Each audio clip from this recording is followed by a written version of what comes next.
Hi, everybody. This is Joe from PrepAgent. Ready to start the webinar. If you guys can hear me, give it a thumbs up, and we'll get going.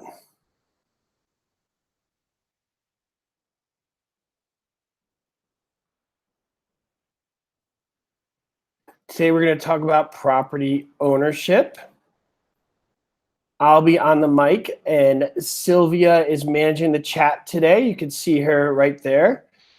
She'll be answering questions in the chat. If you guys were with me last night, if you guys were with us yesterday, Sylvia led the webinar and did a great job, so she could answer a lot of questions for you guys as I'm going through this. Today's a free webinar, so we have a lot of people here. So please be patient. You might have to ask a question again as the chat may scroll up, but Sylvia's going to monitor that, and I'll be on the mic going through the questions. Okay, with that being said, let's get going. You're welcome, Sylvia. You're doing awesome. Okay. First question. All the following will be classified as real property except A, leasehold estates and residential properties, B, uncultivated grove trees, C, easement of pertinent, or D, unextracted crude oil. What do you guys think? And the answer is A. Okay, who could tell me what is real property? Who knows what is real property? Anybody?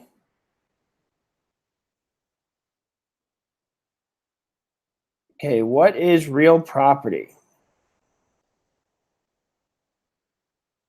Okay, some of you guys are writing immovable.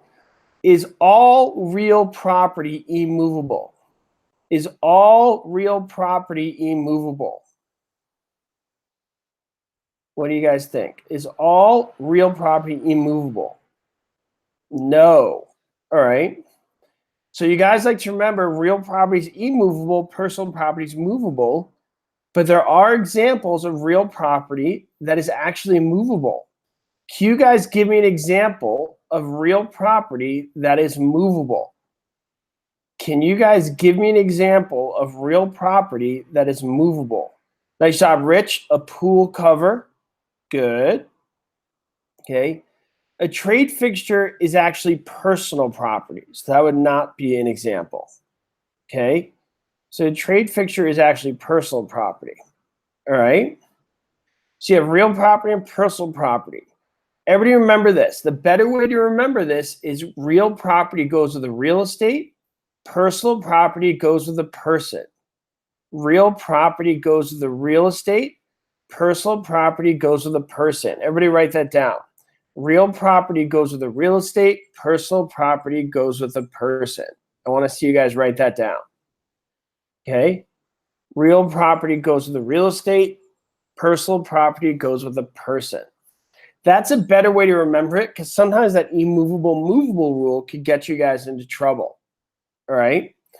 For example, some of you mentioned trade fixture. A trade fixture can be something that is attached to the property, like a dentist chair, things of that nature. But it's actually personal property because it goes with the person, goes with the dentist when he changes offices, okay? In this question, we talked about a lease, right? A lease, it's kind of hard to know if that's real or personal because it's not even a tangible thing. It's an agreement. It's actually an agreement. A lot of you guys like to remember a lease is personal property because it's a piece of paper, okay? But if you go with my rule, you realize leases are contracts with people, not the real estate, all right? Leases are contracts with people, okay? That's why it's personal property. Okay, Mary Berman asked me, it's optional to go with the person, dentist chair. Yes, everything's as per agreed upon. If you guys remember the test for a fixture, you have that Maria. Maria stands for what? What does Maria stand for? What do you guys think Maria stands for when you test for a fixture? So remember the word Maria. What does that stand for? Method, adaptability, relationship, intention, and agreement. So whether that dentist chair comes and goes, that last part is that agreement, okay? So it all comes down to agreement. It's that last A in Maria, okay? And on most purchase contracts, is on the second page of the purchase contract, you see a section that says fixtures, and you agree what qualifies as a fixture and what does not. Okay, next question. Generally, construction onto the property of another, like a wall, fence, building, etc., is known as A, situs, B, encroachment, C, estoppel, or D, easement of pertinence.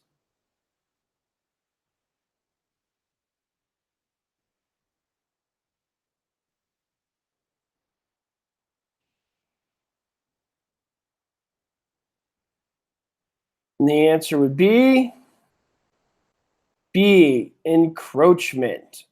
Good. Okay, encroachment is a form of trespass. Okay. So encroachment can be as simple as building a piece of your property over the line. Can you be encroaching on somebody else's property, okay, without actually touching the property? What do you guys think? Can you be encroaching on somebody's property without any of your property physically touching their property? Rich says yes. How is that possible? Can you guys give me an example of how that's possible? Yeah, a tree limb. Good. That's the common example. Because your property goes all the way up to the sky above. Okay?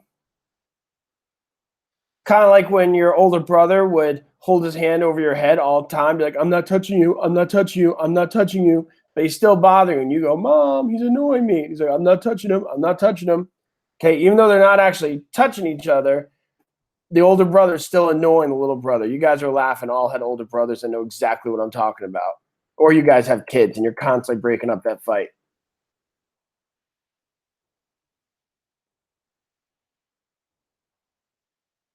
Okay, here we go. Which of the following would be considered real property? A, diamonds which have been mined. B, trade fixtures. C, bearing wall. Or D, a cell phone.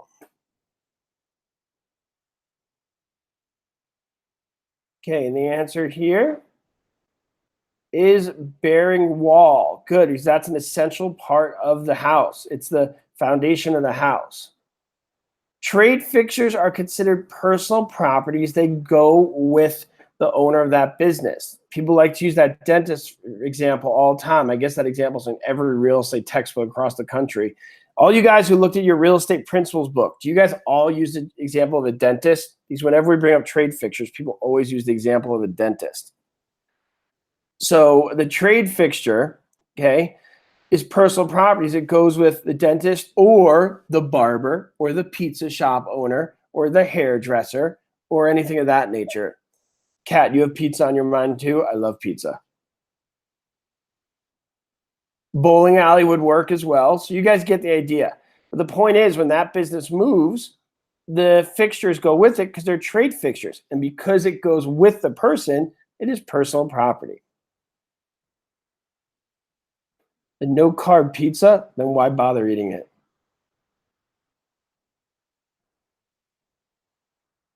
Gotta enjoy the carbs. Okay, personal property can never be A, turned into real property, B, hypothecated, C, alienated, D, none of the other options are correct.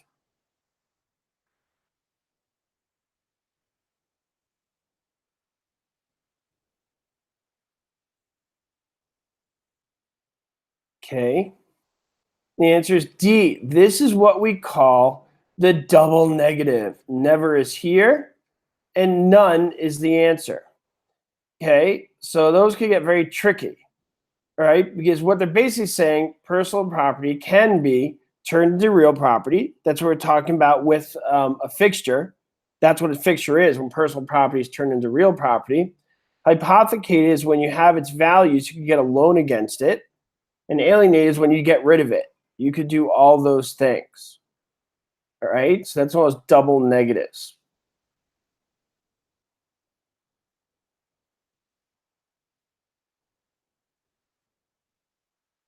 The holder of a life estate, based on her own life, may do all the following except A, sell the property, B, devise the property, C, borrow against the property, or D, lease the property.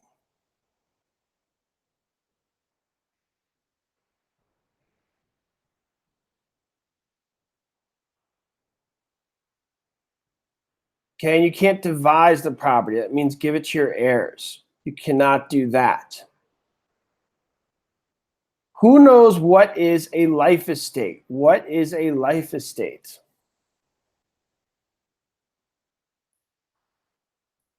What is a life estate? What do you guys think? A life estate is ownership based upon somebody else's life. Good job, everybody. It's ownership based upon the life of another. Is a life estate a freehold estate or a less than freehold estate? Is a life estate a kind of freehold estate or less than freehold estate?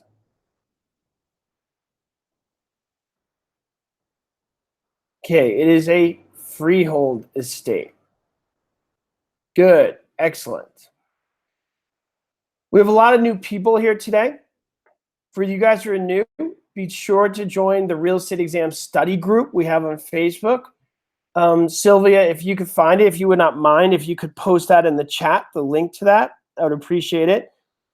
It's the Facebook real estate exam study group, or just write what it is.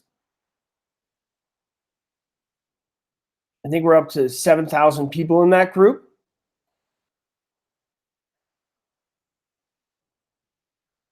Okay, here we go. Which of the following would not be considered real property?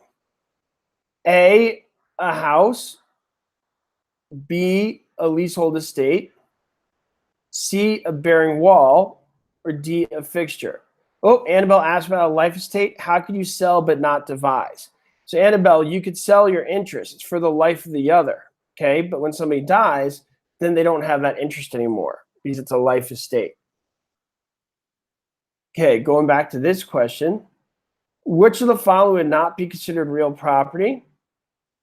A house, B, a leasehold estate, C, bearing wall, D, fixture. Okay, and the answer is leasehold estate. We did that earlier today, about 15 minutes ago. We talked about a lease being personal property.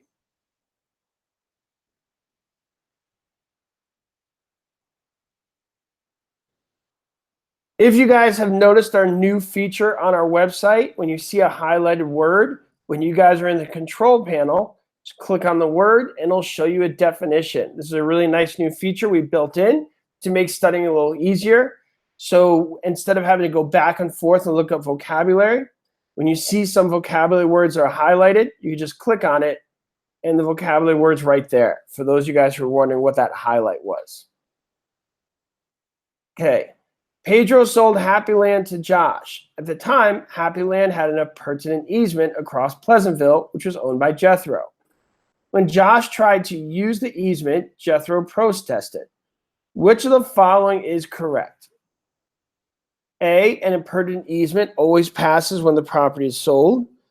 B, Pedro owns the easement and could give it to anyone. C, Pedro owns the dominant tenement and the easement upon it. D, Jethro owns the servient tenement and consent must be obtained from Josh to use the easement.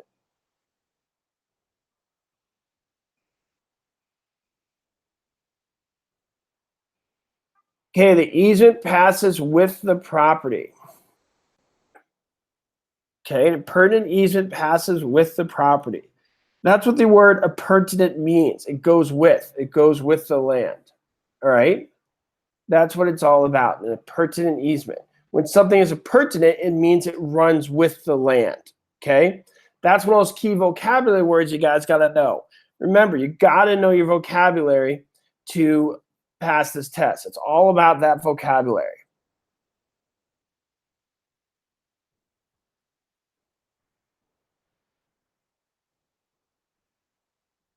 The government's right to make laws and regulations for the general welfare of the public is known as A, police power, B, escheat, C, the bundle of rights, D, eminent domain.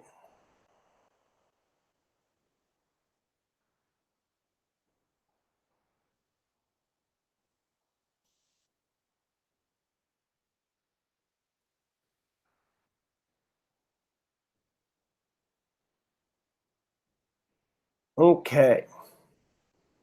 Who here could tell me what the 4 government powers are? What are the 4 government powers?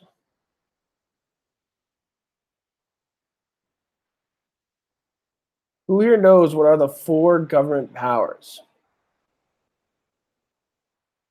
Okay, Pete. So you guys remember the acronym, but what is it? So what does Pete stand for? It stands for police power, taxation, escheat, and eminent domain. Good. And the answer up here is police power. Can you guys give me an example of police power that shows up on your exam? Can you guys give me an example of police power?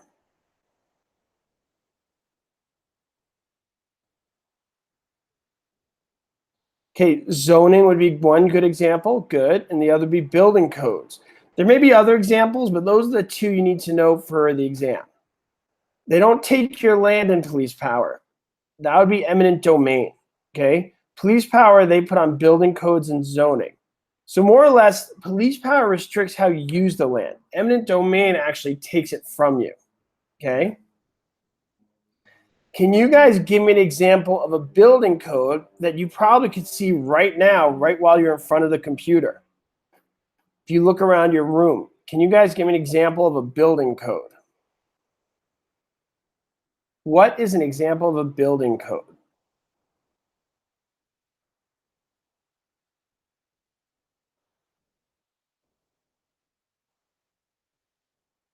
Handrails on the stairs would be an example of a building code. Good. All right, size of the house, plugs, windows. Sometimes we take building codes for granted and you look around, but if you guys travel to like a more poor country, you'll notice the building codes real quick. It's one of those things you don't notice when you're used to it, but once you travel and you see like electricity like hanging out of the walls and different types of things of that nature and no handrails and different items like that, you're like, oh, something's missing. If any of you guys ever traveled to countries that are a little more impoverished, you'll notice those building codes are not there. Then when you come back, you're like, oh, building codes. Good thing. Has anybody ever traveled to a poor country and you see the electric cables in the street like hanging from down below, almost hitting the cars? Speaking of which, here we have telephone lines. Telephone lines are examples of A, an easement of pertinent, B, an easement in gross, C, a non-revocable easement, or D, a legally valid encroachment.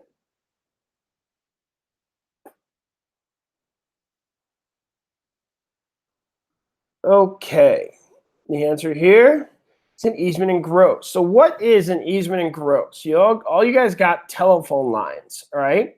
So we remember telephone lines is an easement in gross, but what is an easement in gross? Why is that the answer? Why is telephone lines a good example of an easement in gross? So what is it? What is an easement in gross? Cometa Haley, you said it perfectly. Nice job. There's no dominant tenement. All right, there's no dominant tenement. That's what makes an easement in gross an easement in gross. Okay. You see, usually for most easements, there's a servient tenement and a dominant tenement. Okay. Do you guys know the difference between a servient tenement and a dominant tenement? I want to see you guys write that. Write the difference between a servient tenement and a dominant tenement. Who could do that? Who could write the difference between a servient tenement and a dominant tenement? Okay, so the dominant tenement benefits, servient serves the purpose. Okay, so you could say the dominant is the property being walked to, servient is the property being walked on. So there's many different ways you guys could say this, and a lot of you guys are defining it perfectly in many different manners, which is great. The thing about an easement and gross is there's no dominant tenement. There's a property being crossed, but they're not trying to get to another property, which is the example with telephone lines. All right? Does everybody understand that? Give me a thumbs up if you understand what I'm saying.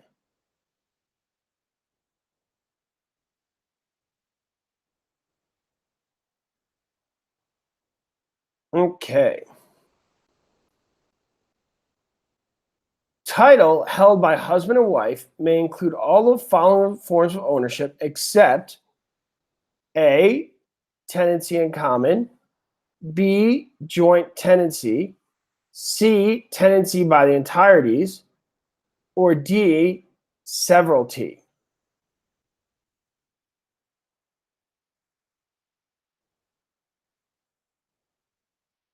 Okay, and the answer is severalty. There's basically two ways you can own property. Do you guys know what they are? Like two very broad categories. Okay, what are the two ways you can own property? What do you guys think? The sole ownership is one, which is severalty, and the other is concurrent. Okay, you can own it as concurrent or in severalty, with others or by yourself. Tenancy in common, joint tenancy, tenancy by entireties, these are all types of concurrent estates, okay? Okay, these are all types of concurrent estates, all right? Okay, so when they talk about husband and wife, it cannot be in severalty because by definition, the husband's with another person, all right? And when you're severalty, you're by yourself. So you can't be married and have it in severalty. Good.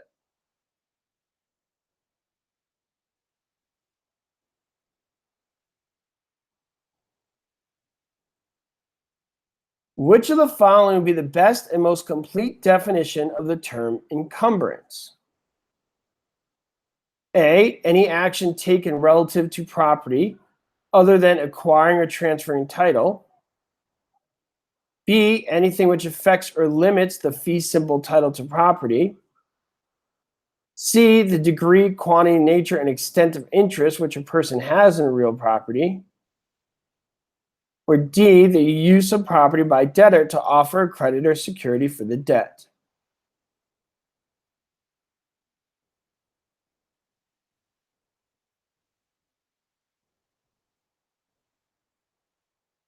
Okay, so an encumbrance is B, anything that limits the property. Are all liens encumbrances? Are all liens encumbrances?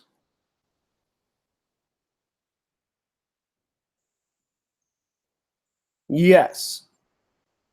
Yes, they are. Are all encumbrances liens? Are all encumbrances liens? And the answer is no. All liens are encumbrances, but all encumbrances are not liens. Everybody write that. All liens are encumbrances, but all encumbrances are not liens. Okay?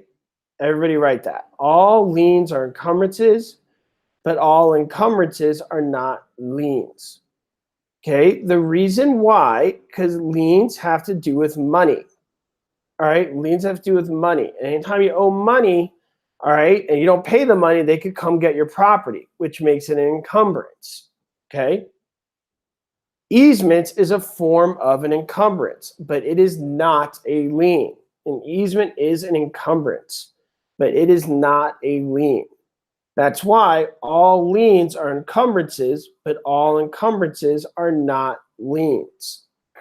Okay, all encumbrance is not lien because, for example, easements is an encumbrance, but it's not a lien because it has nothing to do with money. All right.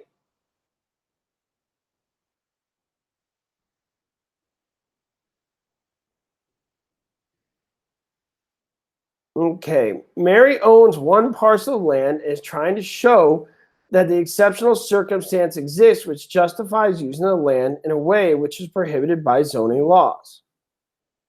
Her intended use would not be detrimental to the public. She would probably petition the Planning Commission for A, building code, B, variance, C, redevelopment permit, or D, rezoning agreement.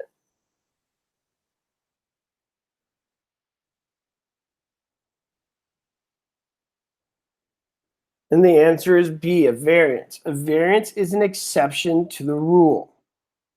Okay, a variance is an exception to the rule. Good.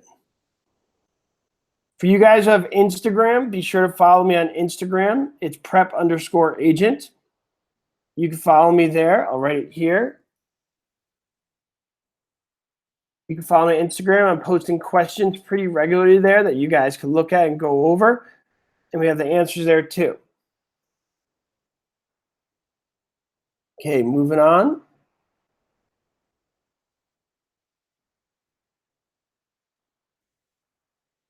I even make them pretty. I put little colors on them too. It is Instagram after all. Okay. Once a judgment has been obtained against real property, a plaintiff would obtain which of the following in order to cause the property to be sold? A, an estoppel, B, a lease pendant, C, a writ of execution, or D, an attachment.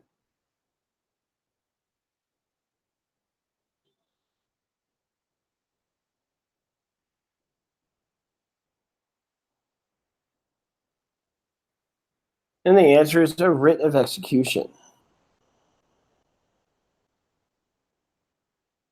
Good.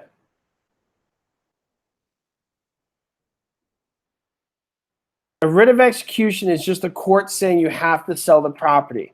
People go to court, they argue, and if the result is you must sell the property, why that would be the result would depend on each argument and court case and why they're there. But if the result is you have to sell the property, that would be a writ of execution. If it's just a matter of owing money, that would be a judgment lien. Okay. But a writ of execution saying you got to sell the property.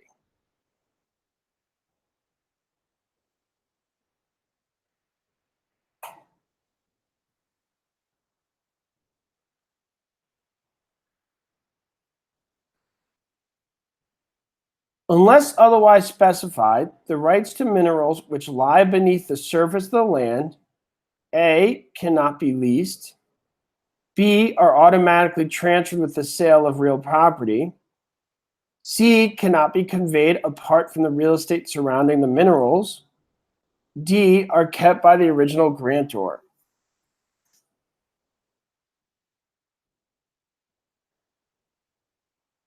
And the answer is B. That is truly real property as it's in the ground. It goes with the real estate. And we see that word again, a pertinent, run with the land.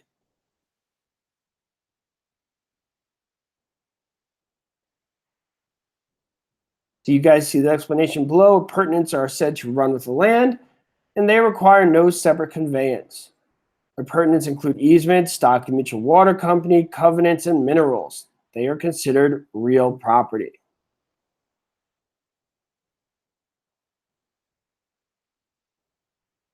A freehold estate consists of A, a leasehold estate, B, an estate from period to period, C, a fee estate, D, an estate at will.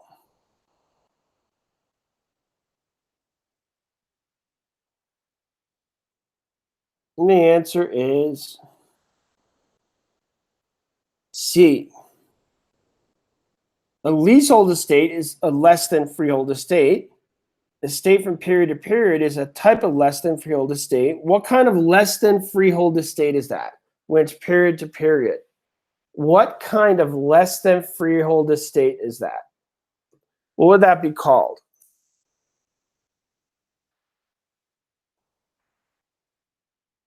That'd be called a periodic tenancy. Nice job. That'd be a periodic tenancy. Estate for years would be a definite period of time. That's not period to period. Okay, that'd be a periodic tenancy.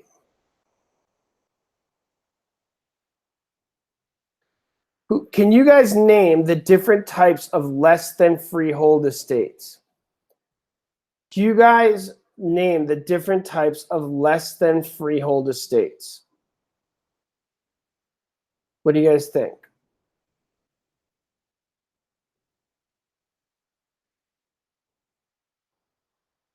What are the different types of less than freehold estates? Do you have estate of years, estate for will, a periodic tenancy, and estate at sufferance? Good. Those are the 4 types of less than freehold estates.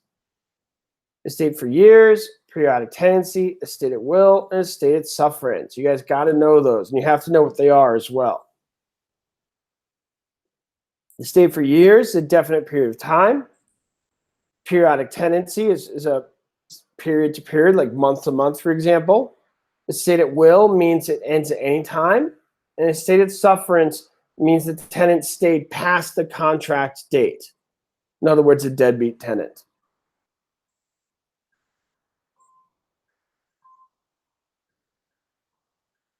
Which of the following is not a characteristic of fee simple title? A, it is transferable by will or intestate. B, it is transferable with or without consideration. C, it is indefinite in duration. D, it is always free of encumbrances.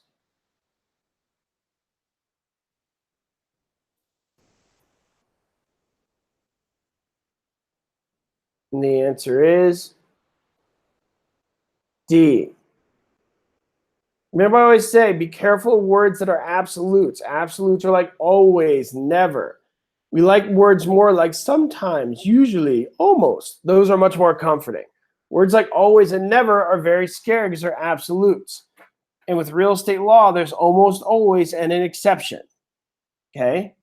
And with the fee simple estate, which is the highest degree of ownership, you have taxes. Okay? And that's the encumbrance. Taxes which are a lien. When you have taxes, is that a specific lien or a general lien? Are taxes a specific lien or a general lien? What do you guys think? You're welcome, Kat.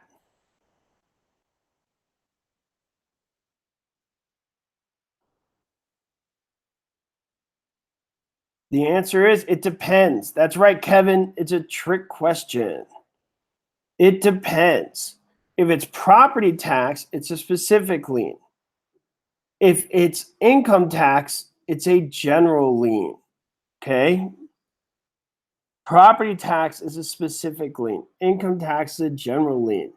Judgment liens are also general liens.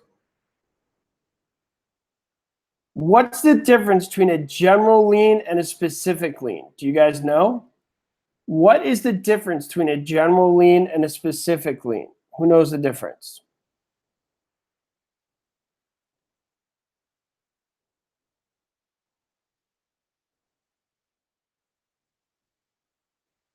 Okay, a general lien affects all property, everything you own, like bank accounts, the house, everything. Specific lien can only go after one property, the house. Pretty much we're talking about the house. And yes, Kyle, mortgage would be an example of a specific lien. Good.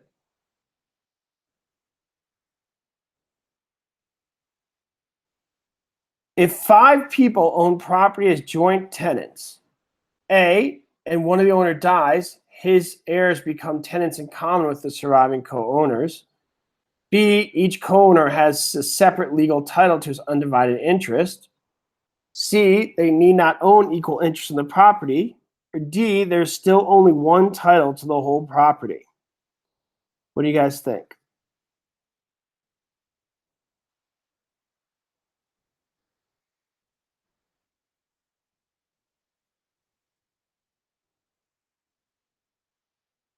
And the answer is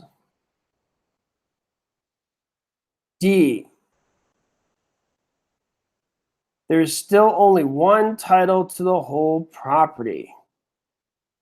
Good. All right, excellent, guys.